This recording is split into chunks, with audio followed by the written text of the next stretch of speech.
Okay, welcome to this case-based studies tutorial, third part of the sample question paper issued for 2021-22 term 1 examination.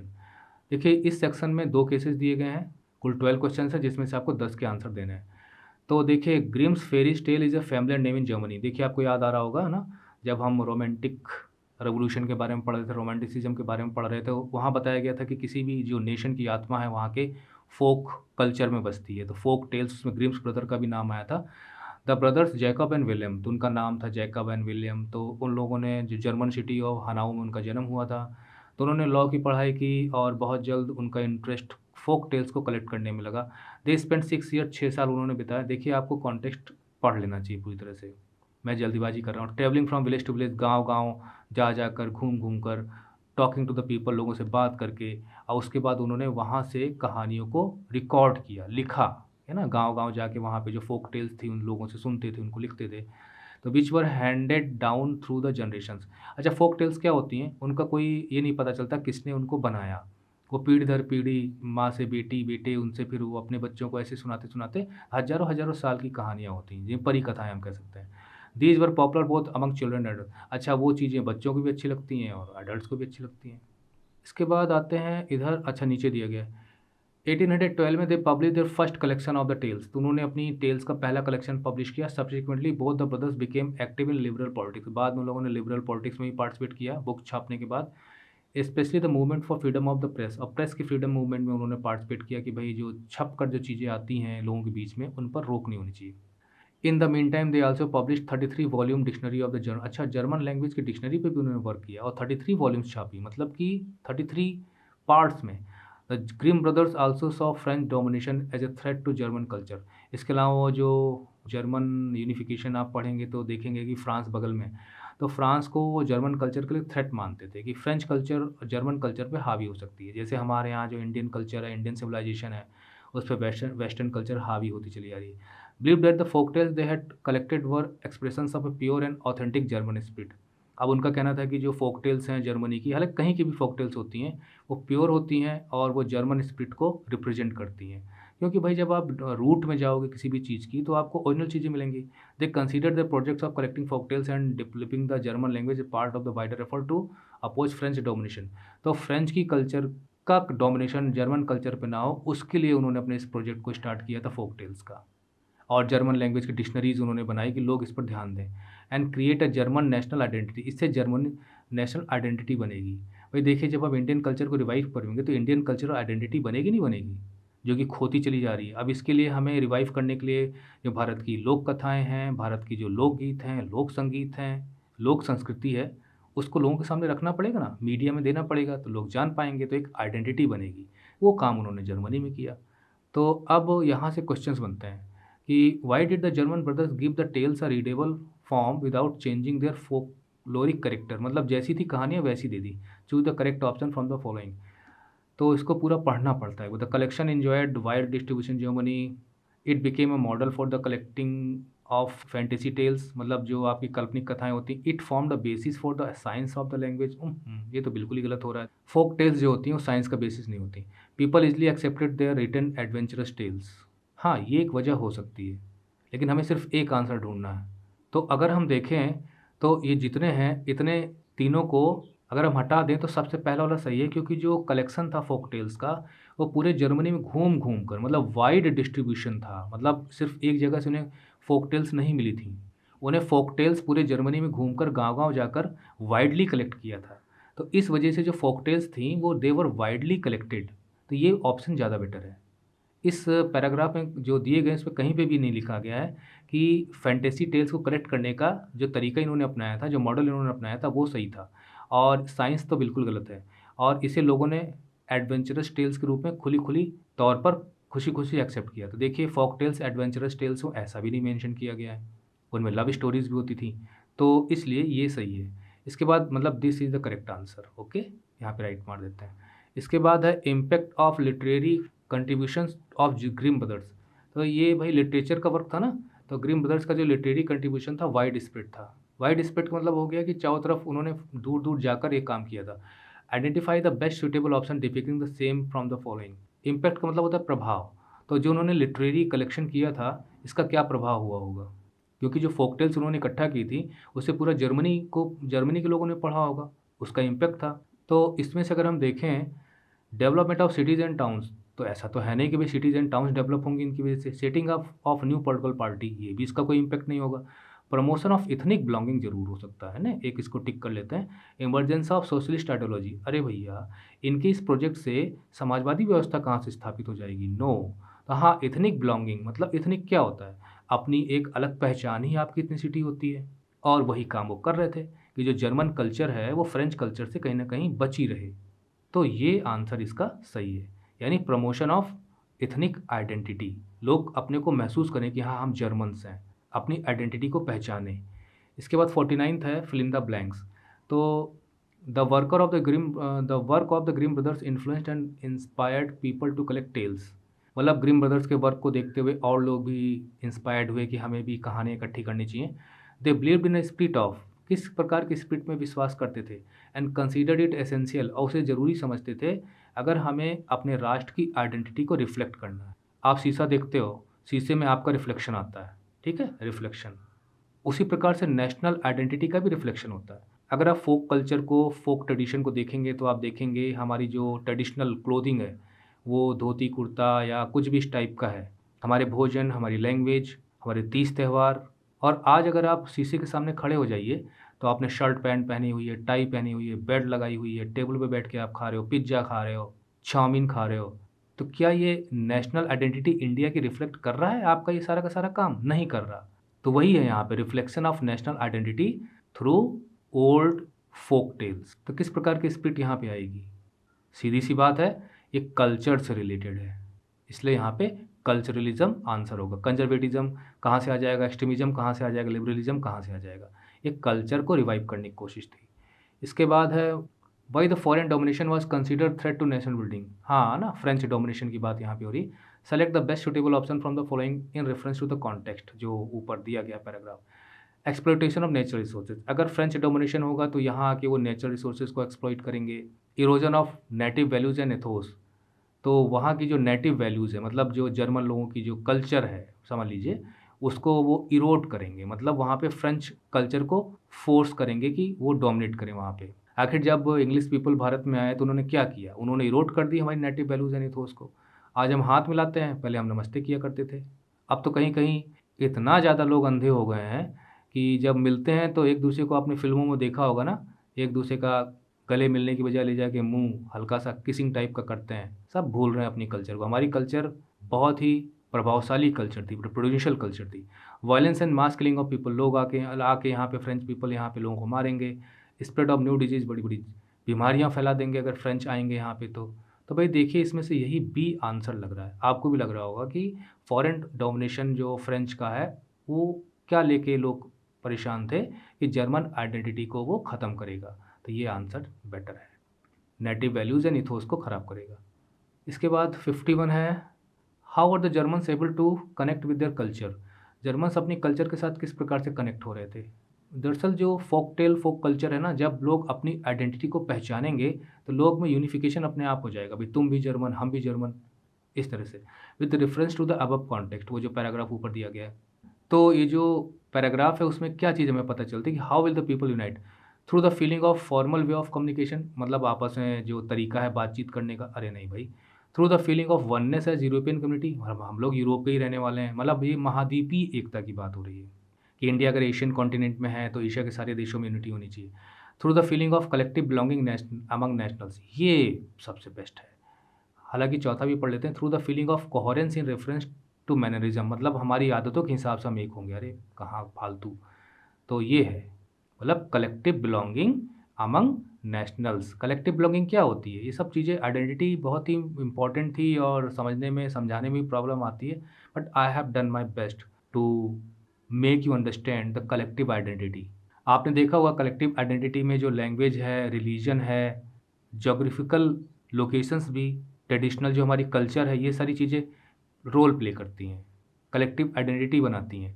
तो जब लोग पहचानेंगे कि भाई जो है हम जर्मन्स हैं, अब जैसे मान लीजिए हम बाहर, बाजी हम अपने ही देश में रहते हैं तो हमारी बहुत डिफरेंट आइडेंटिटी है, हम गुजराती हैं, मराठी हैं, बिहारी हैं, मद्रासी हैं, लेकिन जैसे ही हम कहते हैं कि हम इंडिया के रहने वाले हैं, तो जब हम अपने आप को इंडिया से जोड़ते हैं तो हम यहाँ भी इंडियन लगाते हैं, यहाँ भी इंडियन लगाते हैं, यहाँ भी इंडियन लगाते हैं। तो हमारी आइडेंटिटी हो जाती है we are Indians.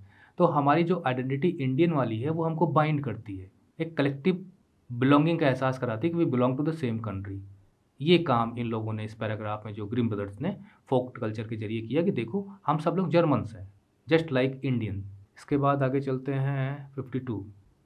To statements are given in the question below as assertion. फिर आ गया चौथा है ये, regimes of 1815 did not tolerate criticism and dissent. ये जो ट्रीटी ऑफ वियन्ना है ना 1815 में, उसके बाद जो रिस्टोरेशन होता है मोनार्कीज़ का, उससे रिलेटेड, तो वो लोग टॉलरेट नहीं करते थे, क्रिटिसिज्म को बर्दाश्त नहीं करते थे। डिसेंट यानी अगर वहाँ के जो रूलर्स हैं उनके ओपिनियन से अगर पब्लिक का ओपिनियन डिफ़र करता था तो उसे पसंद नहीं करते थे, पनिश करते थे। प्रेस पर भी सेंसरशिप लगी हुई थी, आपको याद होगा। इसके ऊपर एक इमेज भी थी कि किस प्रकार से लोग पट्टी बांधे मुंह में बैठे हुए हैं, कॉन्फ्रेंस कर रहे हैं और मुंह में पट्टी बांधी हुई है। तो ये सही है। Conservative regimes for autocratic. और दूसरा ये है कि जो कंजर्वेटिव रिजिम्स थी वो ऑटोक्रेटिक थी, मनमाना शासन चलाती थी, कोई कंट्रोल नहीं था उनके ऊपर। तो भैया देखिए ये भी स्टेटमेंट सही है, ये भी स्टेटमेंट सही है। अब बात ये आती है कि क्या ये जो रीज़न है ये करेक्ट एक्सप्लेनेशन है इस स्टेटमेंट का। और मैंने आपको बताया हुआ है कि ये जो नीचे दिया गया है इसको पढ़िए और उसके बाद देखिए कि क्या इसकी इफ़ेक्ट की वजह से ऊपर वाला स्टेटमेंट बन रहा है। तो अगर हम देखें तो उस वक्त जो रिजिम्स इस्टेब्लिश हुई थी 1815 के वियना ट्रीटी के बाद, वो कंजर्वेटिव थी।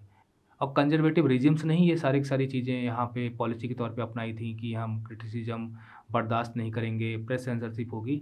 तो भैया ये करेक्ट एक्सप्लेनेशन है। Both are true and R is the correct explanation of A. तो इसमें आ जाएगा ये वाला answer, both A and R true and R is the correct explanation of A. इसके बाद आगे चलें तो देखिए दूसरा आ गया case, there has been a gradual shift from cultivation of food crops to cultivation of fruits. तो अब क्या है ना, लोग क्या कर रहे हैं कि जो फूड क्रॉप्स हैं, मतलब धान है, गेहूँ है, इन सब की बजाय अब लोग कल्टिवेशन ऑफ फ्रूट्स की तरफ जा रहे हैं, हाँ, जिससे कि ज़्यादा पैसा मिले। वेजिटेबल्स का प्रोडक्शन कर रहे हैं, ऑयल सीड्स का प्रोडक्शन कर रहे हैं, इंडस्ट्रियल क्रॉप्स का प्रोडक्शन कर रहे हैं ना, जैसे शुगर केन वगैरह हो गया। This has led to the reduction in net sown area, जिसकी वजह से जो नेट सोन एरिया है वो काफ़ी कम हो गया है।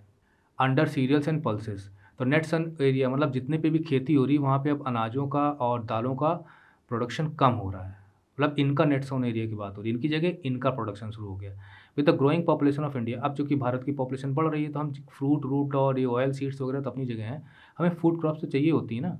तो इसलिए यहाँ लिखा है कि while the growing population with the growing population of India the declining food production puts a big question mark. तो एक क्वेश्चन मार्क बनता है कि भाई फूड सप्लाई कैसे होगी, और जो फूड सिक्योरिटी है फ्यूचर की, भविष्य में खाद्यान्न की कमी हो सकती है। The competition for land between non agriculture uses such as the housing. अच्छा, दूसरा ये है कि घर भी बनाने हैं तो घर तो ज़मीन पे बनेंगे, अब जहाँ पे खेती हो रही है वहाँ पे घर बन रहे हैं। तो एग्रीकल्चर और हाउसिंग में एक प्रकार से कंपटीशन है, मतलब नॉन एग्रीकल्चर एक्टिविटी है ना housing, has resulted reduction nets, जिसकी वजह से नेट सोन एरिया खत्म हो रहा है, मतलब जो एग्रीकल्चरल एरिया था वहाँ पे मकान बन रहे हैं, सड़कें बन रही हैं। The productivity of land has started showing a decline, और जो लैंड की प्रोडक्टिविटी है वो भी कम हो गई है क्योंकि खादों का इस्तेमाल ज़्यादा होता है। फर्टिलाइजर्स हैं, पेस्टिसाइड्स हैं, इंसेक्टिसाइड्स हैं, है ना, इनकी वजह से ड्रामेटिक रिजल्ट्स तो देखने को मिला, मतलब फूड प्रोडक्शन तो बहुत तेज़ी से बढ़ा। अब are now being held responsible, लेकिन अब उन्हें ही जिम्मेदार ठहराया जाता है लैंड डिग्रेडेशन की वजह से। मिट्टी की जो फर्टिलिटी है वो कम हो रही है, क्वालिटी कम हो रही है, उसकी वजह ये फर्टिलाइजर्स, पेस्टिसाइड्स, इंसेक्टिसाइड्स। कुल मिलाकर हम यहाँ देख रहे हैं कि फूड क्रॉप्स की प्रोडक्टिविटी से रिलेटेड पैराग्राफ है और उसमें कहीं न कहीं नेट सोन एरिया और ये जो लैंड डिग्रेडेशन है वो भी इंक्लूडेड है। पीरियोडिक स्कैरसिटी ऑफ वाटर, पानी की भी कमी हो जाती है, तो जिसकी वजह से reduction in area under irrigation, जिसकी वजह से सिंचाई का क्षेत्र कम हो जाता है और खेती के लिए सिंचाई ज़रूरी है। Inefficient water management has led to water logging salinity, कहीं-कहीं पे जल भरा हो जाता है और जहाँ पे जल भरा हो जाता है अगर जल निकासी ना हो तो वहाँ की मिट्टी सलाइन हो जाती है, जिसकी वजह से मिट्टी ख़राब हो जाती है। तो कुल मिला के अच्छी एग्रीकल्चरल क्रॉप के लिए कहाँ-कहाँ पे कमियाँ हैं उससे रिलेटेड है। देखते हैं क्या क्वेश्चन दिए गए हैं। वन कैन इन्फर, इन्फर मतलब टेक रिजल्ट फ्रॉम, आप ये निष्कर्ष निकाल सकते हो, रिजल्ट निकाल सकते हो, कंक्लूड कर सकते हो from the above given information that marginal and small farmers, मतलब जो छोटे फार्मर्स हैं, मार्जिनल एंड स्मॉल फार्मर्स, या जिनके पास ज़मीन ना के बराबर है, have been pushed out of cultivation, अब वो कल्टिवेशन नहीं कर पाते। Which one of the following is the prominent cause, मुख्य कारण क्या है। Food and fruit crops are expensive in market, अरे भाई food and fruit crops expensive हैं तो उनका तो प्रोडक्शन करना चाहिए ना, इससे क्या लेना देना है कि वो कल्टिवेट नहीं कर पा रहे हैं। Shift to multiferous crops according to demand, तो डिमांड के अनुसार उन्हें तरह तरह की क्रॉप्स को उगाना पड़ रहा है। ये तो कोई कारण समझ में नहीं आता। पीरियोडिक स्कैर्सिटी, हाँ ये समझ में आ सकता है, पीरियोडिक स्कैर्सिटी ऑफ वाटर। तो कई क्षेत्रों में जो है पानी की कमी है। Soil degradation and extensive green revolution, और सॉइल डिग्रेडेशन और एक्सटेंसिव ग्रीन रेवोल्यूशन का कनेक्शन आपस में है, यही है जो ऊपर हमने पढ़ा था ना। इन सब की यूज की वजह से प्रोडक्शन तो बढ़ा, ग्रीन रेवोल्यूशन हुआ, लेकिन लैंड डिग्रेड हो गई।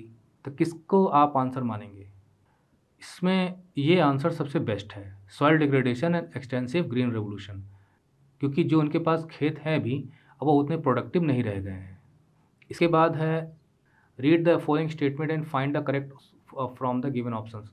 तो Indian farmers are diversifying their cropping pattern, मतलब वो अपने जो पहले जो खेती करने का तरीका था उसमें बदलाव लेके आ रहे हैं। क्रॉप्स में डाइवर्सिफाई कर रहे हैं, मतलब लगातार वही क्रॉप नहीं वो उगाते। They are shifting production from cereals to fruit vegetables, वो हमने ऊपर पढ़ा। Jute is in high demand in the Indian market, Indian market में जूट की हाई डिमांड है। देखिए तीसरा वाला तो साफ है, जूट की हाई डिमांड तो हम लोगों ने बुक में पढ़ा ही नहीं है। हाँ, डाइवर्सिफाइंग क्रॉपिंग पैटर्न की ज़रूरत बताई गई है, और सीरियल्स फ्रूट्स के को की तरफ शिफ्ट होने की ज़रूरत बताई गई है। तो इसमें से देखा जाए तो ये आंसर अकेला भी हो सकता है, फर्स्ट सेकंड भी हो सकते हैं, लेकिन बेहतर आंसर के लिए हम इसी को चुनेंगे, यानी कि डाइवर्सिफिकेशन की भी ज़रूरत है और शिफ्टिंग की भी ज़रूरत है। जहाँ तक जूट की डिमांड की बात है तो यहाँ कहीं ऐसा लिखा नहीं गया। 55 है, according to the information given above there has been reduction in the net sown area. हाँ, ये तो है ही है। तो अंडर सीरियल एंड पल्सेस, तो सीरियल पल्सेस का उत्पादन कम हो रहा है, यही है नेट सोन एरिया में कमी। लैक ऑफ मार्केट्स, ऐसा नहीं है। Earn more income from non agriculture sector, ऐसा भी नहीं है। Need of huge labour in cultivating cereals and pulses, ऐसा भी नहीं है। Availability of more profits from commercial crops, यही है ही है। क्योंकि देखिए अब क्या है ना, फ्रूट्स का, वेजिटेबल्स का, इन सब का जब प्रोडक्शन कर रहे हैं तो उससे फ़ायदा ज़्यादा हो रहा है, इसी वजह से ये सॉल्यूशन सबसे अच्छा है। लोग धान की खेती नहीं करना चाहते, गेहूँ की खेती नहीं करना चाहते, वो उन फसलों को उत्पादन करना चाहते हैं जिनमें पैसा मिले। Fertilizers, pesticide, insecticide, which one showed dramatic results, इसको छोड़ते हैं, सीधा आते हैं कि इसमें से हमें क्या दिया गया, infer the positive effects of these inputs noticed earlier from the following statement. तो भाई देखिए, जो फर्टिलाइजर्स, पेस्टिसाइड, इंसेक्टिसाइड की वजह से ग्रीन रेवोल्यूशन और प्रोडक्शन हाई हुआ, लेकिन उसका नेगेटिव इम्पैक्ट क्या था, डिग्रेडेशन ऑफ सॉइल। लेकिन यहाँ पे हमसे पूछा गया पॉजिटिव इफेक्ट, तो पॉजिटिव इफेक्ट फूड प्रोडक्शन में इंक्रीज था।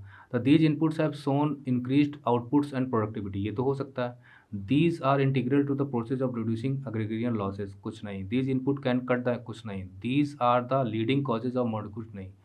पहला ही सही है, इससे प्रोडक्टिविटी बढ़ी है, आउटपुट बढ़ा था ग्रीन रेवोल्यूशन की वजह से। इसके बाद आगे है 57, there are states in India which are using fertilizers, pesticides, insecticides. अच्छा, हर जगह इतना यूज़ नहीं हुआ था, ग्रीन रेवोल्यूशन का असर हर जगह नहीं था। Excessive level to increase their agriculture production, तो वो स्टेट्स कौन से थे उन्हें आइडेंटिफाई करना है जहाँ पे ग्रीन रेवोल्यूशन की जो पूरी पैकेजिंग थी उसका यूज़ किया जाता था, यानी जो खादों का यूज़ करना, fertilizers, man made fertilizers, pesticide का, इंसेक्टिसाइड का। तो उन स्टेट्स में कौन कौन से स्टेट्स हैं, आपको मैंने बताया था कि नदर्न पार्ट में था ये, और इसमें 2 स्टेट्स हमने लिए थे खासकर, वो थे पंजाब एंड हरियाणा। ठीक है, तो यही आंसर हो जाएगा, ये याद करने वाली चीज़ थी। इसके बाद 58 है, food production provide the base for food security. भाई जब फूड प्रोडक्शन होगा तो फूड सिक्योरिटी बनी रहेगी, नहीं तो खाद्यान्न कमी हो जाएगी। Is a key determinant of food availability, तो फूड प्रोडक्शन बराबर होता रहेगा तो फूड की अवेलेबिलिटी बनी रहेगी। Why is the trend shifting towards industrial crop, लेकिन आप लोग इंडस्ट्रियल क्रॉप की तरफ बढ़ रहे हैं, मतलब उन फसलों को उत्पादन कर रहे हैं जिनकी इंडस्ट्रीज़ में आवश्यकता पड़ती है।